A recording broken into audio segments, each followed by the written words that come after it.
Namaskar, my name is Vinod Malhotra. I'm a retired IAS officer, retired about 10 years back.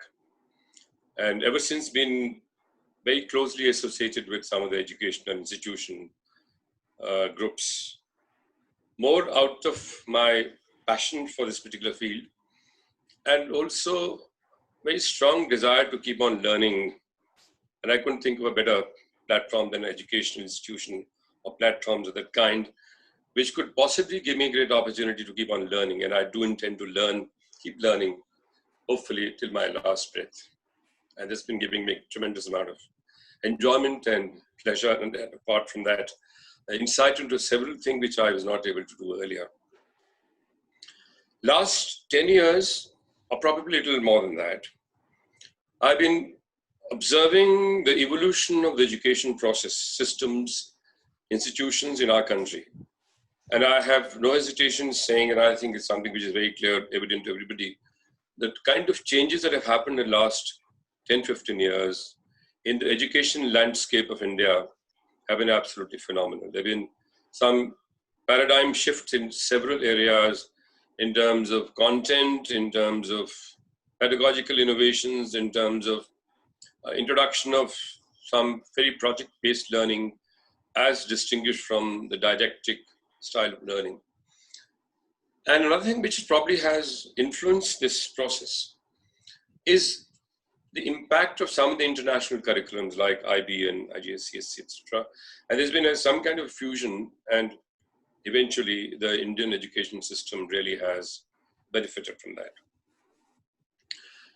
Changes have been happening over time, but I also must admit, changes that have taken place last 3 months have been absolutely tectonic, to use the word. There's been a complete overhaul, complete change of perspective by which we used to look at the education institutions, education managers, promoters, and most important, teachers. 24th March, the Prime Minister announced the lockdown. And I think after that, 25th March onwards, you will all agree, everything in this country was shut. The shops were shut, the restaurants were shut, the malls, cinema halls. Pilots were grounded, the taxi drivers couldn't move out of their homes. Government offices were not functioning. But my dear friends, one particular institution which did not shut shop, and that is the institution of education. It continued. In fact, it continued with a much greater vigor because they really had to revisit the entire process by which they would deliver. Children were at home, teachers were at home.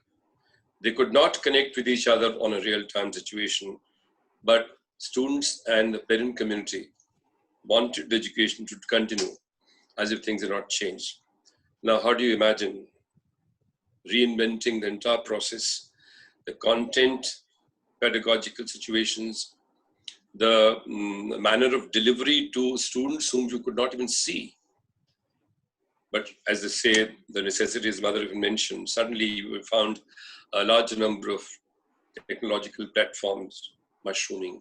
Things like Zoom came into operation. We had Microsoft Teams, we have Google Hangouts, and a lot of other platforms, which were then leveraged by the teachers.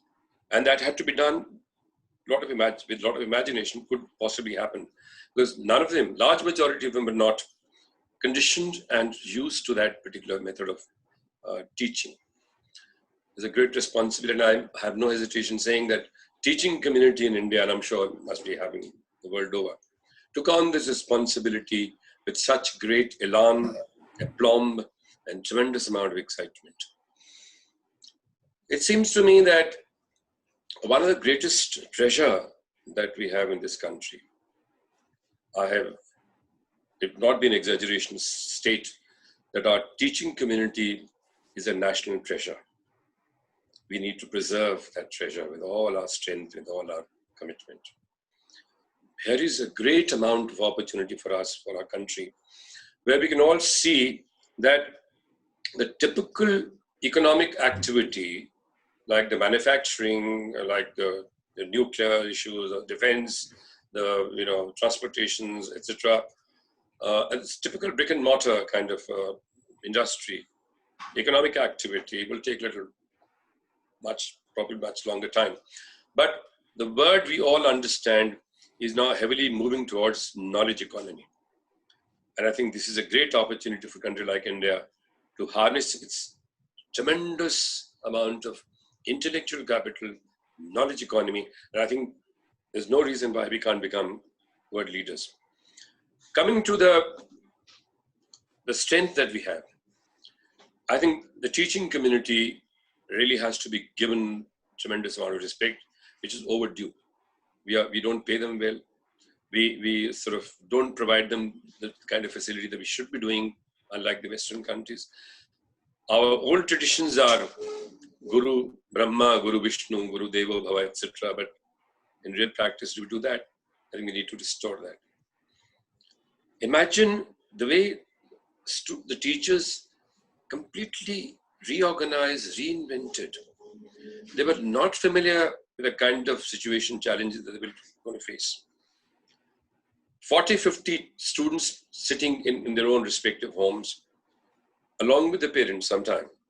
And parents become the watchdogs. Parents keep on saying all kinds of things, criticizing the pronunciation, accent, concept clarity, etc.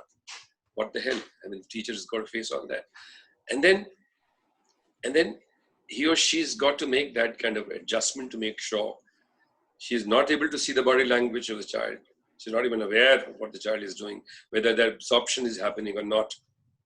But despite all these challenges, she's been performing and delivering with absolute commitment. I know a lot of teachers who used to earlier work for about 7 to 8 hours are now working for more than 12 hours. My heart goes out to them. My salutation to all the teaching community in this country.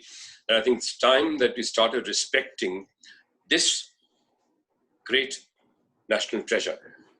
I would also like to mention that a lot of parents keep on making certain statements that now, since they have an opportunity to sometime sit next to the student, the child, and probably simultaneously listening to what is being delivered, they make certain comments. I would like to mention to the parents, you're not a trained teacher. You may be a trained parent at the most, but you're not a trained teacher. The person who's talking to your child is a trained teacher. He carries an experience. She knows the art of teaching. She knows what to say, when to say, how much to say. So please respect her word. There are certain issues, I'm sure these can be addressed. I would also make a strong urge for the teacher, the management, the schools, and I would personally request all the parents to make sure that the sustenance part of this program, of the teaching, because I'm sure they would want the child to keep on studying every day, day in and day out. And now a lot of add-on activities are happening with children as teaching communities adding on to co-scholastic activities. So they're hugely busy, they're hugely occupied in trying to deliver the best. So it is the society's responsibility that if you want your child to continue to be engaged in a fruitful, productive educational paradigm, you got to support that. You got to pay the fees in time. You have to make sure that at the end of it all, teacher sustenance depends upon no other source except the one which is given by you on a regular basis. Today, fortunately, our expenses on other activities like the fast food or the mall, the cinema hall, etc. is coming down. And I would much rather spending on the material objects vis-a-vis spending on the education, which is going to stay with you much longer period of time. Spending on education is a far better option. Again, my humble and a great felicitation to all my teaching community in this country. We've done a fantastic job. And my salutation to all of you. What has really happened is India has discovered a new category of teachers, highly motivated, very strong, technologically very grounded. India has discovered great teachers. And I think teachers also have discovered themselves the kind of potential they have. Thank you very much.